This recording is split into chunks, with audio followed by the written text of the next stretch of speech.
Okay, so I'll start the class again. अब पिछला question जो हमने किया था उसमें लास्ट कुछ ट्रीटमेंट्स के टाइम पे मैंने आपको ये बताया था कि कैसे हम अपने वर्किंग नोट्स को छोटा करके क्वेश्चन को कम से कम समय में कर सकते हैं। उसी टेबल में पर यूनिट कॉस्ट में जब भी हम वेरिएबल पोर्शन का पर यूनिट कॉस्ट निकाल ले, कॉपी कर दो उसको बाकी सारे लेवल्स पे और उससे मल्टीप्लाई कर दो नंबर ऑफ यूनिट्स को और आपको डायरेक्टली मिल जाएगा। सो वर्किंग नोट जो मैं बार बार इतने सारे शीट्स पे बनाती जा रही हूँ, it's taking a lot of time. Similarly आपके लिए भी एग्जाम्स में ना वो बहुत ज्यादा टाइम कंज्यूमिंग होगा। सो अगर मेरे को ऐसा क्वेश्चन आ जाए, बिकॉज देखिए बजटिंग आपके सिर्फ बीकॉम के लिए या एमकॉम के लिए इंपॉर्टेंट नहीं है, बजटिंग का पोर्शन आपके नेट के एग्जामिनेशन में भी आता है जो कि कॉम्पिटिटिव एग्जाम है जहाँ पर की ऑब्जेक्टिव क्वेश्चंस होते हैं। आपके पास टाइम बहुत कम होगा एक क्वेश्चन को देने के लिए। सो उस केस में मैं वर्किंग नोट कर करके सॉल्व करने लग गए तो फिर तो बन गया क्वेश्चन हमसे। सो इसलिए इट्स वेरी इंपॉर्टेंट कि आप ट्रिक सीखो कि इसको कैसे मिनिमम टाइम में हम लोग सॉल्व कर सकते हैं। सो अभी जो पीछे हमने 3 क्वेश्चंस किए थे उसको बहुत डिस्क्रिप्टिव वे में किया था। हम वर्किंग नोट्स बना के कर रहे थे। हम हर एक पर्टिकुलर के लिए, हर एक आइटम के लिए, एलिमेंट के लिए, एक्सपेंस के लिए वर्किंग नोट में जाके प्रॉपर कैलकुलेशन कर रहे थे। अब वहां तक जो कैलकुलेशंस आपने देखी थी ना वो बेसिक अंडरस्टैंडिंग के लिए तो ठीक है, बट जब हमें प्रैक्टिस करना हो तो we should try to solve it in the minimum time. So इसलिए अब जो हम नेक्स्ट क्वेश्चन करेंगे इसमें I would take less time और उसी एक पेज पर, उसी एक शीट पर अब आप लोगों को कॉन्सेप्ट तो क्लियर हो गया होगा because we already practice 3 to 4 questions before. तो इस क्वेश्चन में हम उसी शीट पर कैसे क्वेश्चन करेंगे, एक ही शीट पे पूरा क्वेश्चन कैसे सॉल्व हो जाएगा, कैसे हम वर्किंग नोट्स बार बार बनाना अवॉइड करेंगे, this is the technique that we are going to practice. So let's move to the next question.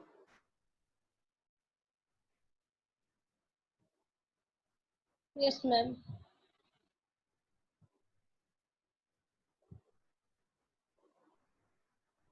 ये है आपका क्वेश्चन। इस क्वेश्चन में प्रीवियस क्वेश्चन ये किया था हमने।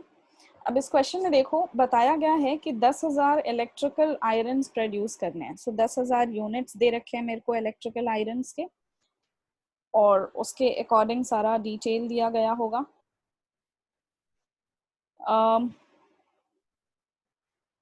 Simultaneously we'll also note down the relevant particulars in our notebook because बार बार इस क्वेश्चन वाले पेज पे शिफ्ट करना wouldn't be possible। Direct materials दे रखा है 60 रुपीज पर यूनिट और हमें पता है डायरेक्ट मटेरियल का क्या नेचर होता है, वेरिएबल कॉस्ट होती है। डायरेक्ट लेबर ये भी एक वेरिएबल कॉस्ट होती है, ये है 30 रुपए पर यूनिट। ठीक है। वेरिएबल ओवरहेड जिसका नाम ही वेरिएबल ओवरहेड है वो तो डेफिनेटली वेरिएबल कॉस्ट है, ये है 25 रुपए पर यूनिट।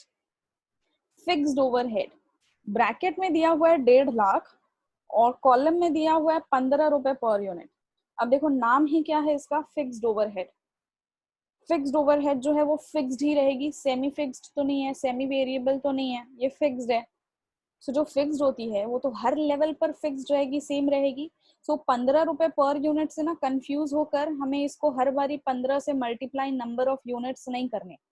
फिक्स्ड ओवरहेड जो है उसका टोटल अमाउंट मेरे को दिया हुआ है 1.5 लाख रुपए। सो मैं बस 1.5 लाख रुपए जो टोटल अमाउंट है इसको कॉपी पेस्ट कर दूंगी सारे लेवल्स पे। 15 रुपए पर यूनिट से हमें मतलब ही नहीं होना चाहिए यहाँ पे। वेरिएबल एक्सपेंसेस जो डायरेक्ट एक्सपेंस है, क्योंकि इसका नाम ही क्या है वेरिएबल, ये एक वेरिएबल एक्सपेंस है, 5 रुपए पर यूनिट है। ठीक है। सेलिंग एक्सपेंसेस जो है ये सेमी वेरिएबल है, इसका 10% फिक्स्ड है, 90%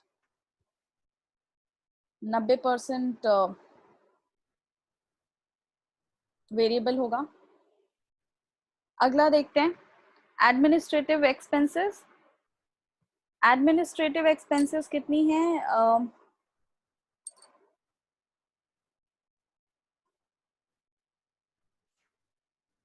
just a second I lost the screen. Administrative expenses कितनी है, ₹50,000 rigid of all levels of production, bracket में दिया हुआ है 5। अब हमने जो पीछे क्वेश्चंस किए ना, वहां पे administrative expenses usually semi variable होता था, यानी उसका कुछ परसेंट फिक्स्ड होता था और कुछ परसेंट वेरिएबल होता था।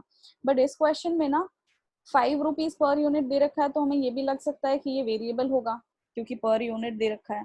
और ब्रैकेट में दे रखा है 50,000 है fixed rigid of all levels. Rigid of all levels का मतलब, रिजिड का मतलब होता है कि इररेस्पेक्टिव ऑफ ऑल लेवल्स, ये रिजिड है, ये फिक्स्ड है। तो इसका मतलब इस क्वेश्चन में, बाकी प्रीवियस क्वेश्चन में भले मेरा एडमिनिस्ट्रेटिव एक्सपेंसेस जो था वो सेमी वेरिएबल था, यहाँ पर क्या है, फिक्स्ड है। सो एडमिनिस्ट्रेटिव एक्सपेंसेस का ये जो ₹5 दिया है ना, ये कंफ्यूज करने के लिए दिया है। हमें ₹5 से नहीं मतलब, हम हर लेवल पे जाके 50,000 कॉपी पेस्ट कर देंगे। डिस्ट्रीब्यूशन एक्सपेंसेस देखते हैं। ये दिया हुआ है ₹5 पर यूनिट, जिसका 20% फिक्स्ड है और 80% वेरिएबल हो जाएगा। ओके, नेक्स्ट देखते हैं। हमें दिया हुआ है total cost of sales per unit ₹160। ठीक है, बजट बनाना है हमें 6,000, 7,000 और 8,000 आइटम्स के लिए। यानी अब से पहले जितने भी क्वेश्चंस किए थे, सब में हमें 3 लेवल के लिए बनाना था। इस क्वेश्चन में 3 लेवल के लिए मतलब एक लेवल दिया हुआ है, 2 लेवल और। इस क्वेश्चन में एक लेवल दिया हुआ है 10,000 का और 3 लेवल पे और बनाना है, यानी 4 कॉलमनर बनेगा यहाँ पर 6,000, 7,000 और 8,000 के हिसाब से। तो देखते हैं क्वेश्चन, एक बार फिर से देख लो बच्चों, and then we will exit the screen and move to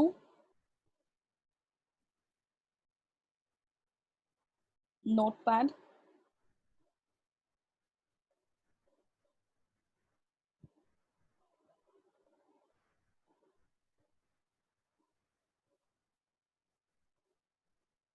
So ये वो पर्टिकुलर्स हैं जो मैंने क्वेश्चन पढ़ते वक्त नोट डाउन किया था। यही पर्टिकुलर्स हमें दिया हुआ है क्वेश्चन में, ताकि हमें बार बार स्क्रीन पे शिफ्ट ना करना पड़े, इसलिए सब कुछ मैंने इसी पे नोट डाउन कर लिया है। और सबसे पहले तो हम 4 कॉलम बनाना होगा हमें इस क्वेश्चन में।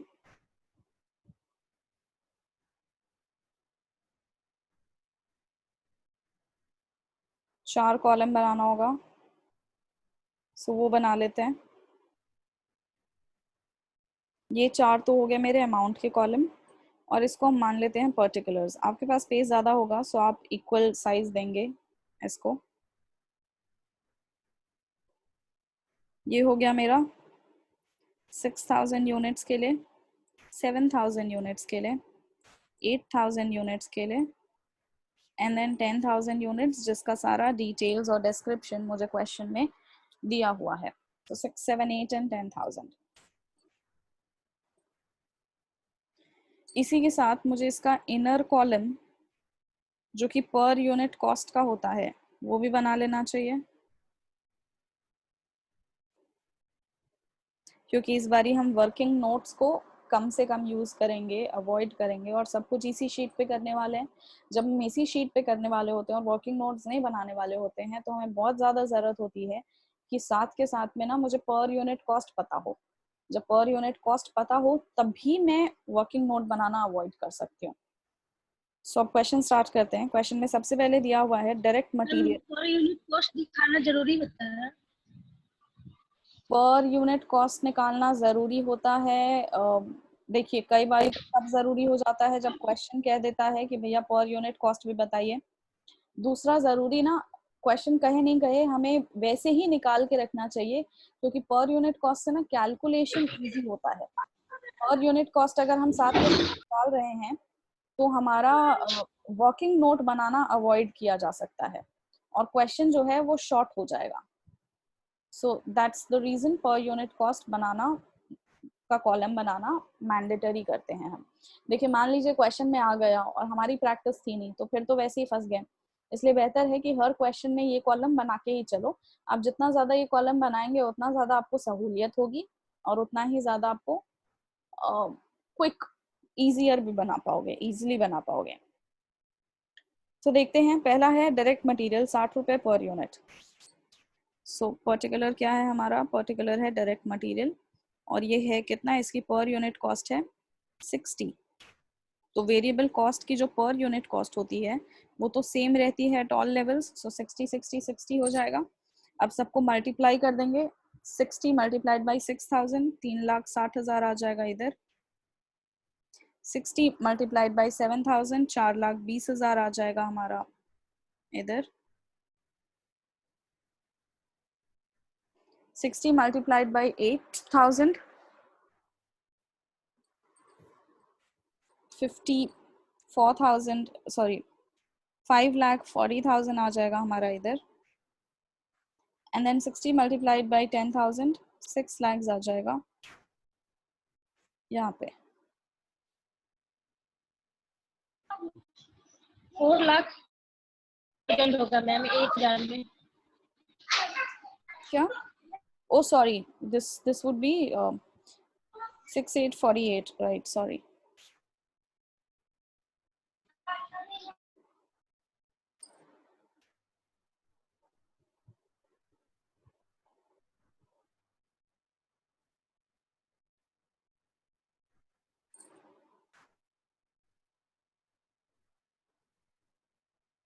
This would be 4,80,000। नेक्स्ट देखते हैं, डायरेक्ट लेबर है 30 रुपीज पर यूनिट। अब ये भी एक वेरिएबल एक्सपेंस है, सो वेरिएबल एक्सपेंस की जो पर यूनिट कॉस्ट होती है वो सेम रहती है एट ऑल लेवल्स, 30 30 30। सो अब इसको हम कैलकुलेट कर लेते हैं। 30 मल्टीप्लाइड बाई 6,000, 1,80,000 इधर आ जाएगा। 30 मल्टीप्लाइड बाई 7,000, 2,10,000 7,000 पे आ जाएगा। 30 multiplied by 8,000, 2,40,000। 30 multiplied by 10,000, 3 lakhs यहाँ पे आ जाएगा। नेक्स्ट देखते हैं, नेक्स्ट हमें दिया हुआ था वेरिएबल ओवरहेड है 25 रुपए पर यूनिट। अब ये भी वेरिएबल नेचर का है, वेरिएबल नेचर के जितने भी हमारे कॉस्ट होते हैं उसका पर यूनिट कॉस्ट सेम रहता है एट ऑल लेवल्स, सो 25 ही होगा इसका पर unit cost at all the levels. So 25 multiplied by 6,000, ये 1.5 लाख हो जाएगा। 25 multiplied by 7, that would be 175. 25 multiplied by 8, that would be 200. And 25 multiplied by 10,000, 2.5 lakh रुपए। ये हो गया मेरे वेरिएबल ओवरहेड्स। अगला देखते हैं, अगला इंफॉर्मेशन दे रहा है फिक्स्ड ओवरहेड है, ब्रैकेट में दे रखा था मेरे को 1.5 लाख और साइड वाले कॉलम में दे रखा था ₹15 पर यूनिट। और क्योंकि ये फिक्स्ड है, फिक्स्ड के पर यूनिट कॉस्ट से तो मेरे को मतलब ही नहीं होता है। I know that it would remain same at all the levels, so इसका टोटल कॉस्ट 1.5 लाख, 1.5 लाख हम सब जगह लिख देते हैं।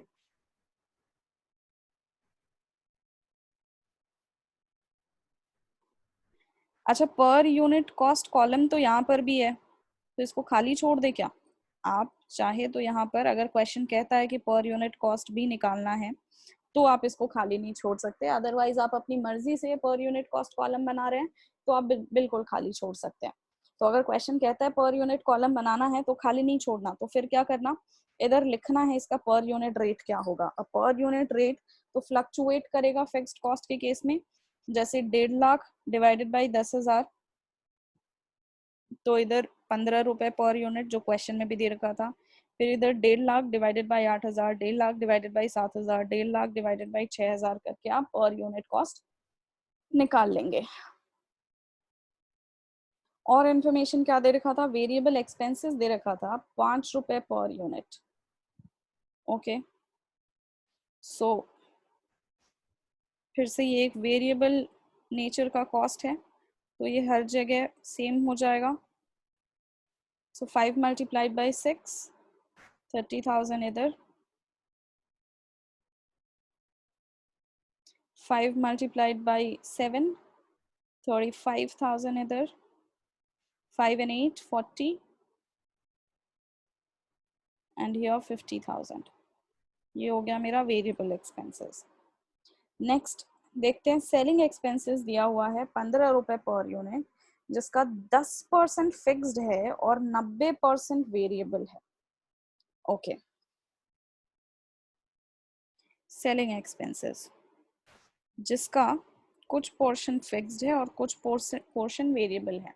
मैंने आपको कहा था कि कैसे हम लोग वर्किंग नोट्स को बनाना अवॉइड करके सेम में ही बनाए, इसी एक शीट में सब कुछ बनाए, ये करना सीखना था हमें। तो अब देखिए, मुझे टोटल कॉस्ट कितनी दी हुई है, 15 रुपए, और इसका 10% फिक्स्ड है, इसका 10% फिक्स्ड है। 10% फिक्स्ड बोले तो 15 का 10 कितना हो गया, 1.5 रुपए, 1.5 रुपए फिक्स्ड है। और तो अनफिक्स्ड अमाउंट कितना हो गया, 13.5। वेरिएबल अमाउंट कितना हो गया, 13.5। अब जो वेरिएबल है 13.5, उसका रेट तो सबके लिए सेम रहेगा। तो 13.5 मल्टीप्लाइड बाई 10,000,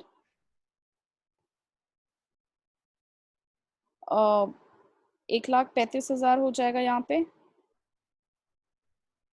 13.5 मल्टीप्लाइड बाई 8,000, 1,08,000 हो जाएगा। 13.5 मल्टीप्लाइड बाई 7,000, ये आ रहा है 94,500। एंड 13.5 मल्टीप्लाइड बाई 6,000, ये आ रहा है हमारा 81,000। अब जो फिक्स्ड है उसको कैसे निकालेंगे? फिक्स्ड जो है वो 1.5 रुपए, और पर यूनिट कॉस्ट से हमें मतलब होता नहीं है, यहाँ पर तो पर यूनिट कॉस्ट कॉपी पेस्ट नहीं होता बाकी वेरिएबल कॉस्ट की तरह।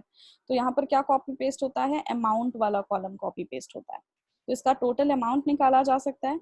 अगर 1.5 रुपए के हिसाब से है और 10,000 है, तो कितना हो गया, 1.5 multiplied by 10,000 units 15,000, 1.5 multiplied by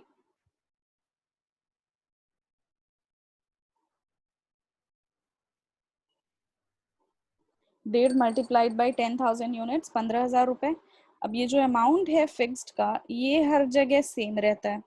तो हमने 10,000 के लेवल का रुपए दे रखा था, फिक्स्ड रुपए दे रखा था 1.5 रुपए, तो 10,000 के लेवल का फिक्स्ड अमाउंट निकाल लिया और उसको कॉपी पेस्ट कर दिया 6,000, 7,000 और 8,000 के यूनिट्स पे। अगला वाला भी ऐसे ही करेंगे तो आपको और क्लैरिटी मिल जाएगी। एडमिनिस्ट्रेटिव एक्सपेंसेस का अमाउंट दे रखा था 50,000 rigid at all levels bracket में, और बगल में अमाउंट दे रखा था ₹5।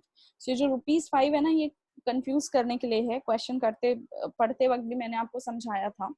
यहाँ पे हमारे को मतलब किससे होना चाहिए, मतलब होना चाहिए सिर्फ 50,000 रिजिड एट ऑल लेवल्स, यानी एडमिनिस्ट्रेटिव एक्सपेंसेस यहाँ पर फिक्स्ड नेचर का है। और अगर वो रिजिड एट ऑल लेवल्स है, फिक्स्ड एट ऑल लेवल्स है, तो हम बस उसी अमाउंट को कॉपी कर देंगे सारे लेवल्स पे।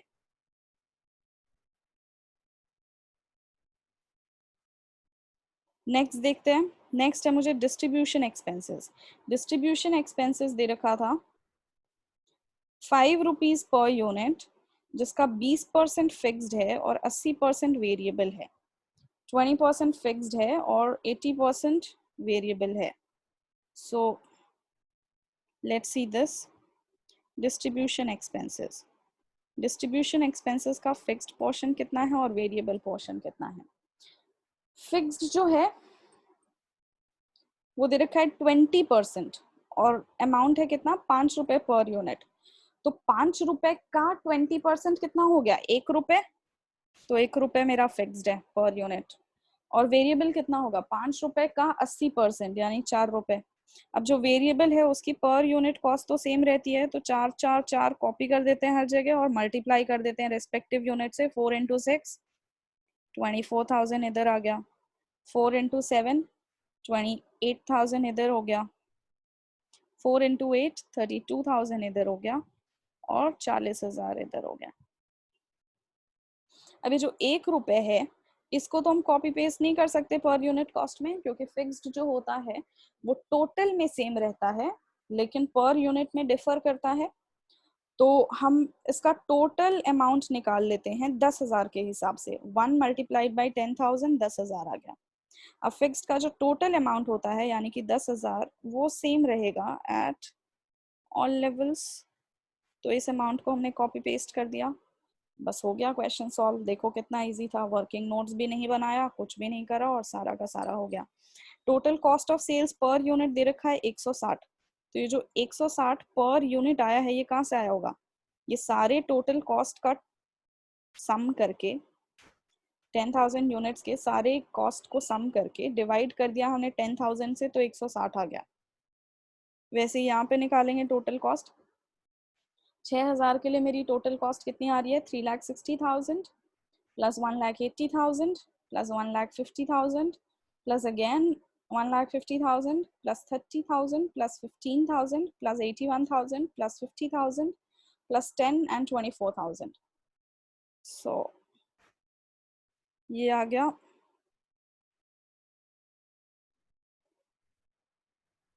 स्पेस कम है इसलिए मैं ये इरेज कर रही हूँ। सो इधर आ गया ये मेरा 10,50,000। अब 10,50,000 टोटल हेड है, टोटल कॉस्ट है। तो इसको जब हम डिवाइड करेंगे 6,000 से तो मेरी आ जाएगी पर यूनिट कॉस्ट। और पर यूनिट कॉस्ट कितनी आ रही है? पर यूनिट कॉस्ट आ रही है 175 रुपीज 175 पर यूनिट। जैसे इधर 160 आ रहा था ना, वैसे इधर कितना आ रहा है? 175। अब वैसे ही 7,000 के लिए हम टोटल करते हैं 4,20,000 plus 2,10,000 plus 1,75,000 plus 1,50,000 plus 35 and 15,000 50,000 plus 94,500 plus 60,000 50 plus 10 plus 28,000। ये आ गया मेरा 11,87,000। 11,87,000 सॉरी 500, 11,87,500। अब इसको जब हम डिवाइड करेंगे 7,000 यूनिट से तो मेरी पर यूनिट कॉस्ट आ जाएगी रुपीज 169.64 रुपीज 169.64 रुपीज। वैसे आप 8,000 यूनिट्स के लिए खुद से कर लेंगे, so I am leaving it up to you to do it yourself. इसका टोटल करके डिवाइडेड बाय 8,000 कर लेना, आपको पर यूनिट कॉस्ट निकल जाएगा और यहीं पर आपका क्वेश्चन जो है वो कंप्लीट होता है। अब इसके साथ I would want to leave you guys here with the questions. इसके बियॉन्ड मैं कोई क्वेश्चन प्रैक्टिस नहीं करा रही because we done the toughest of the question, जहाँ एडमिनिस्ट्रेटिव एक्सपेंसेस वैरी कर रहा है और सेमी वेरिएबल हो रहा है, कभी फिक्स्ड हो रहा है। हमने बहुत सारे वर्किंग नोट्स करके देख लिए, फिर हमने एक साथ करके देख लिया। सो आपको जितने भी वेरिएशन ऑफ क्वेश्चंस हो सकते थे बजटिंग में, फ्लेक्सिबल बजटिंग में, वो सारे मैंने करवा दिए। इसके बियॉन्ड ना कोई क्वेश्चन आता नहीं है। So you've done the simplest of the question and the toughest of the question. So practice these only again and again without looking at the solutions now that you have them. But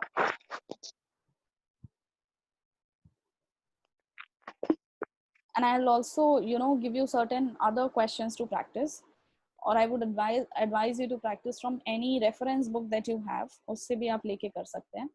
Finally, budgeting का हम last topic करने जा रहे हैं, जो कि एक concept है over zero based budgeting. अब जो जीरो बेस्ड बजटिंग है इसके ऊपर बहुत सारे एग्जाम्स में आपको क्वेश्चंस आता है।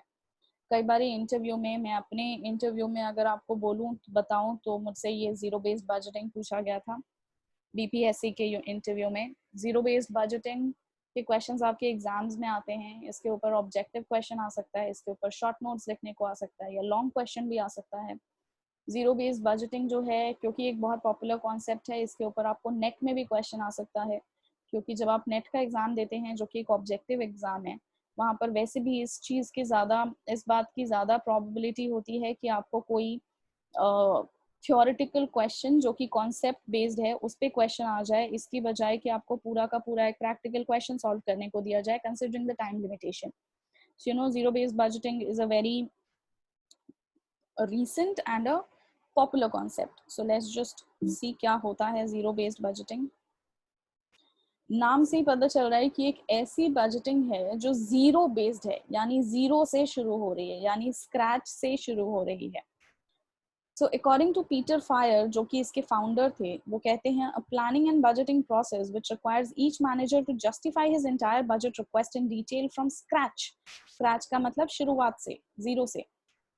Each manager states why he should spend any money at all. This approach requires that all activities be identified as decision packages which will be evaluated by systematic analysis ranked in order of importance. Now try to understand कि ये क्या रहे हैं. Peter fire का कहना कि आमतौर पे जब भी एक बजट बनाया जाता है तो मैनेजर्स जो होते हैं ना, वो ऑलरेडी कुछ एक्सपेंसेस जो पिछले साल उनको मिले थे उसको फिक्स्ड मानकर उस पे कुछ एक्स्ट्रा पैसों की मांग करते हैं. वेरएज यहाँ पर कहना है कि आप हर साल जब भी बजट बनाएंगे तो आप हर खर्चे को ना शुरुआत से एक्सप्लेन करेंगे कि आपको ये क्यों चाहिए. जैसे कि मान लीजिए आपको पॉकेट मनी मिलता है. अब आपको 2019 में कितने रुपए पॉकेट मनी मिलता था? हर महीने का 200 रुपए मिलता था. अब जब 2020 में आए 1 जनवरी को, तो आपके पॉकेट मनी पे डिस्कशन हुआ. अब आप यहाँ पर जाकर अपने पेरेंट्स को बोलो कि देखो 200 रुपए तो पिछले साल मिलते ही थे, तो अब जो भी मिलेगा वो उस पर एक्स्ट्रा मिलेगा ना, उसका 10% बढ़ा दो 220 रुपए, या फिर उसका 50% बढ़ा दो 300 रुपए दे दो. ऐसा नहीं होता. यहाँ पर आपको 200 रुपए भी क्यों दिया जाए उसको भी जस्टिफाई करो. आमतौर पर क्या होता है, पिछली पॉकेट मनी से कुछ इंक्रीज करके आपको दिया जाता है नए साल में. बट यहाँ पर क्या कहा जा रहा है, पिछला वाला जो आपको 200 मिल रहा था ना, वो भी भूल जाओ और अब बताओ कि तुमको नए तौर से, नई शुरुआत से कितने रुपए मिले. 200 भी मिले तो क्यों मिले, बढ़ाने की तो बात भूल ही जाइए. 10 भी मिले तो क्यों मिले, 50 भी मिले तो क्यों मिले. तो जस्ट बिकॉज पीछे इतना मिलता आया है इसलिए हमें फिर से मिलेगा, इस बात को यहाँ पर खारिज किया जाता है और कहा जाता है कि नए सिरे से बताइए कि आपको कुछ भी पैसा मिले. ये देखो यहाँ पर लिखा है ना, it is a process in which it requires each manager to justify his entire budget request in detail. justify करिए, बताइए क्यों चाहिए, 200 रुपए भी क्यों चाहिए, मैं तुमको पॉकेट मनी ही क्यों दूं, इस बात को भी जस्टिफाई करो. So that is what is zero based budgeting is about. देखते हैं इंट्रोड्यूस कब हुआ था. 1969 में. फाउंडर कौन है? पीटर फायर हैं. जीरो बेस्ड बजटिंग जो है ये एक ऑल्टरनेटिव टू इंक्रीमेंटल बजटिंग है. जीरो बेस्ड बजटिंग तो एक तरीके का बजटिंग है. दूसरा बजटिंग का क्या तरीका होता है, जो कन्वेंशनल या ट्रेडिशनल फॉर्म बजटिंग होता है, जो कि इंक्रीमेंटल बजटिंग होता है, जिसमें कि पिछले साल के फिगर्स को या पिछले 2-3 साल के फिगर्स को हम बेस मान लेते हैं और फिर उसके बेसिस पर हम नया बजट तैयार करते हैं कि देखिए हर साल इस वाले एक्सपेंडिचर में तो इतना अमाउंट बढ़ाया था, तो इस बार भी 10% बढ़ा दीजिए. तो आमतौर पर बजट लोग ऐसे बनाते हैं. जो कन्वेंशनल या ट्रेडिशनल बजट होता है वो इंक्रीमेंटल बजट होता है. इंक्रीमेंटल मतलब पिछले साल के बजट्स के अकॉर्डिंग 10%, 15%, 5% बढ़ा दिया जाता है. वेयर जीरो बेस्ड बजटिंग क्या कहता है कि पिछले साल के डेटा को तो भूल ही जाओ. यूं मानो जैसे आपके पास डेटा है ही नहीं, जल गया. या यूं मानो कि आपने कंपनी ही आज शुरू की है, तो पिछले साल का डेटा कहाँ से लाओगे, कहीं से भी नहीं ला पाओगे. इसलिए नए सिरे से बनाइए और बताइए. Instead of taking previous year figures as the base for preparing current year budget, the budget figures are developed with zero as the base. आपके पास है ही नहीं कोई figures और फिर मान के बनाइए. As if it is prepared for a new company for the first time. The main stress is not how much a department will spend, but on why it needs to spend. यहाँ मुद्दा ये नहीं है कि कितना, यहाँ पर मुद्दा ये होता है कि क्यों आपको पॉकेट मनी या आपको पैसा मिले ही क्यों. बात ये नहीं है कि आपको कितना दिया जाए, बात ये है कि आपको क्यों दिया जाए. आप पहले जस्टिफाई करिए. Each department has to compete for scarce resources for preparing a detailed cost benefit analysis of their respective departments. यहाँ पर हर डिपार्टमेंट को जो है कंपटीशन करना पड़ता है, बिकॉज जो रिसोर्सेज हैं वो स्केर्स हैं, वो लिमिटेड हैं और उसी को सब में बंटना है. फिर बात करते हैं डिफरेंस क्या होता है ट्रेडिशनल बजटिंग में और जीरो बेस्ड बजटिंग में. ट्रेडिशनल बजटिंग में जो फोकस होता है ना, वो होता है कि कितना एक्सपेंडिचर में चेंज होगा, कितना एक्सपेंडिचर मेरा बढ़ेगा. मेरा जीरो बेस्ड बजटिंग में जो फोकस होता है वो होता है कॉस्ट बेनिफिट एनालिसिस. आप जस्टिफाई करिए आपको क्यों चाहिए पैसा. अगर आप जो जस्टिफाई कर रहे हैं, आप कॉस्ट को बेनिफिट के फॉर्म में जस्टिफाई कर रहे हैं कि इतना खर्चा करने पर मेरे को इतना बेनिफिट होगा, तो ही आपको पैसा एलोकेट किया जाएगा. अप्रोच ट्रेडिशनल बजट में जो हमारा अप्रोच होता है वो होता है कि एक्सपेंडिचर्स को मॉनिटर करें. वेयर जीरो बेस्ड बजटिंग में अचीवमेंट ऑफ ऑब्जेक्टिव्स, आप इतना पैसा ले रहे हैं तो आप ऑब्जेक्टिव क्या अचीव करके ला रहे हैं वो बताइए. ओरिएंटेशन ट्रेडिशनल बजटिंग जो होता है वो अकाउंटिंग ओरिएंटेड होता है. कि यहाँ पर हमने 10%, 5%, 15% आगे बढ़ा के हिसाब कर लिया। जीरो बेस्ड बजटिंग जो होता है ये डिसीजन मेकिंग ओरिएंटेड होता है। यहाँ पर आपको डिसीजन लेना होगा कि आपके डिपार्टमेंट को पैसा मिले भी कि नहीं मिले, मिले तो कितना मिले। पिछले वाला का तो हिसाब आप देना ही मत, start from the scratch. Emphasis traditional budget में होता है कि कितना, और जीरो बेस्ड में होता है क्यों। यहाँ पर कितना पैसा स्पेंड करें और यहाँ पर होता है कि क्यों ही स्पेंड करें। मेथड क्या होता है, एक्स्ट्रापोलेशन, यानी फ्यूचर प्रोजेक्शंस जो होते हैं वो पिछले डेटा, पास्ट ईयर्स के बजट्स को देख के बनाया जाता है। वेयर जीरो बेस्ड बजटिंग में जो मेथड होता है वो क्या होता है, कॉस्ट बेनिफिट एनालिसिस। आप जस्टिफाई कैसे करेंगे, आप जस्टिफाई ऐसे ही करेंगे ना कि मेरे को इतना पैसा मिलेगा तो मैं यहाँ पे एक्सपेंडिचर करूंगा, उस एक्सपेंडिचर के बेसिस पे जो रिजल्ट होगा, जो टर्नओवर होगा वो इस फॉर्म में आएगा, so on and so forth. So यहाँ पर कॉस्ट बेनिफिट एनालिसिस किया जाता है। कुछ एडवांटेजेस देखते हैं ZBB के, जीरो बेस्ड बजटिंग के। ये प्रमोट करता है effective allocation of resources on the basis of cost benefit considerations. Proper allocation होता है वो लिमिटेड पैसा का, कॉस्ट बेनिफिट एनालिसिस देखने के बाद उसके आधार पे inefficient and loss making operations are identified and discontinued. अगर हम पिछले बजट्स को देखते आए ना, तो हो सकता है पिछले बजट्स में हमने कुछ पैसा जो है कुछ ऐसे सेक्शंस को दे रखा होगा जो कि लॉस में चल रही होगी, फिर भी हम उसका एक्सपेंसेस बढ़ाते जा रहे हैं। वो हमें शायद कुछ भी आउटपुट नहीं दे रही है, बट फिर भी हम उसका एक्सपेंसेस इंक्रीमेंटल बजटिंग के बेसिस पे बढ़ाते जा रहे हैं। शायद ऐसे कुछ जो डिपार्टमेंट्स होंगे, ऐसे कुछ जो एक्सपेंडिचर्स होंगे ना, वो यहाँ पर कंप्लीटली एलिमिनेट किए जा सकते हैं, क्योंकि जस्टिफाई करना होगा और जस्टिफिकेशन में it will fail. Avoids wasteful expenses. Deliberately inflated budget requests get automatically weeded out. जानबूझकर बजट में जो लोग पैसा बढ़ा देते हैं वो रिक्वेस्ट कंप्लीटली गायब हो जाती है। अब आप वो नहीं कर सकते। 200 रुपए आपको पिछले साल मिलते थे, उसमें से भी आप कुछ खर्च नहीं करते थे। 20 रुपए आपका खर्चा था, 180 रुपए आप बचा के पार्टी करते थे।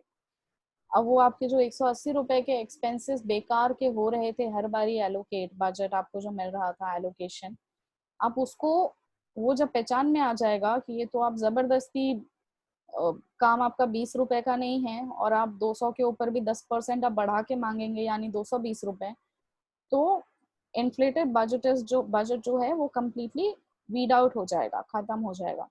It responds to changes in the dynamic business environment. हो सकता है मेरे कुछ डिपार्टमेंट्स ऐसे हों जिनको इंक्रीमेंटल बजटिंग के तौर पे मैं सिर्फ 5% 10% एक्सपेंसेस बढ़ा के दे रही थी, लेकिन वो जो डिपार्टमेंट्स हैं डायनामिक बिजनेस एनवायरनमेंट की वजह से, चेंजिंग बिजनेस कंडीशंस की वजह से, वो बिजनेस में ज्यादा कंट्रीब्यूट कर सकते हैं और उनके कंट्रीब्यूशन के लिए उन डिपार्टमेंट्स को ज्यादा पैसों की जरूरत पड़ेगी। सो ऐसे जो डिपार्टमेंट्स होंगे जिनको डायनामिक बिजनेस कंडीशंस की वजह से अचानक से किसी साल 75% पिछले साल से ज्यादा पैसे की जरूरत पड़ेगी, इंक्रीमेंटल बजटिंग में पॉसिबल नहीं है कि पिछले के मुकाबले हम इसको 75% पैसा बढ़ा के दे दे, लेकिन जीरो बेस्ड बजटिंग में बिल्कुल पॉसिबल है, क्योंकि यहाँ पर वो जस्टिफाई कर पाएगा कॉस्ट बेनिफिट एनालिसिस पर। डिसएडवांटेजेस क्या क्या होते हैं, बहुत सारा पेपर वर्क बढ़ जाता है, बहुत महंगा होता है इसको बनाना, एक्सपर्ट चाहिए होते हैं, हर मैनेजर को अलग से टाइम देकर, हर डिपार्टमेंट के मैनेजर को अलग से टाइम देकर इसको बनाना पड़ता है। इसके लिए मैनेजर्स जो होते हैं वो वेल इक्विप्ड में नहीं होते हैं, उनको प्रॉपर नॉलेज भी नहीं होती है, सो उनको प्रॉपर ट्रेनिंग एंड एजुकेशन दी जानी पड़ती है। मैनेजर्स जो होते हैं वो कई बार इससे रेजिस्ट करते हैं, क्योंकि उधर तो हमें इन्फ्लेटेड सिंपल होता है, आसान होता है, पैसा मिल जाता है, यहाँ पर हम जस्टिफाई क्या करें, बस चाहिए तो चाहिए। emphasizes short term benefits to the detriment of long term goals.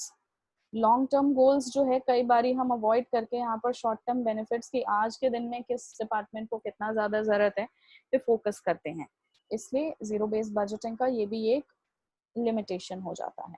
And that is where your entire budgeting chapter ends. Zero based budgeting का एक और एग्जाम्पल मुझे याद आ रहा है, फॉर इंस्टेंस स्वच्छ भारत अभियान। जब हमारा बजट बनता है ना, पार्लियामेंट जब बजट पास करती है फरवरी में, तो स्वच्छ भारत अभियान जब 2014 में पहली बार स्टार्ट हुआ था, 14-15 में, तो they did not have any data, and that is why उसका जो भी एलोकेशन हुआ था, जो भी प्रिपेयर हुआ था budget, the amount was allocated on the basis of zero based budgeting.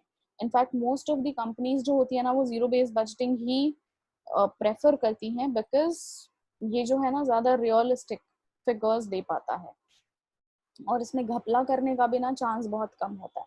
Most of the companies who can afford the expenses under zero based budgeting, वो हमेशा ये प्रेफर करती हैं कि जीरो बेस्ड बजटिंग पर ही हमें बजट बनाकर दिया जाए by the managers. And this is where budgeting comes to an end. Budgeting में इससे ज़्यादा और इससे बियॉन्ड कुछ भी नहीं आता है. आपने क्विकली देखे तो आपने इसके अंदर सबसे पहले बजट क्या होता है, बजटिंग क्या होता है, बजटरी कंट्रोल क्या होता है, फिर बजट के यूजेस क्या होते हैं, बजट कितने टाइप्स का होता है on the basis of functions, वो जितने टाइप्स का होता है, सेल्स, कैश, प्रोडक्शन, परचेज, हमने उसको समझकर, उनका रिलेशनशिप समझकर उनके ऊपर एक क्वेश्चन भी किया है. उसके बाद हमने बजट पढ़ा on the basis of level of capacity. Level of capacity पे हमने फिक्स्ड और फ्लेक्सिबल का मीनिंग पढ़ा, उसका डिफरेंस पढ़ा, फ्लेक्सिबल बजट के बहुत सारे एग्जाम्पल्स किए. इसके अलावा हमने मास्टर बजट भी किया था. मास्टर बजट जो होता है वो सारे फंक्शनल बजट्स का समरी होता है. इसके अलावा हमने फाइनली किया था जीरो बेस्ड बजटिंग अभी and we've done it quite in detail, and therefore we come to an end of this topic.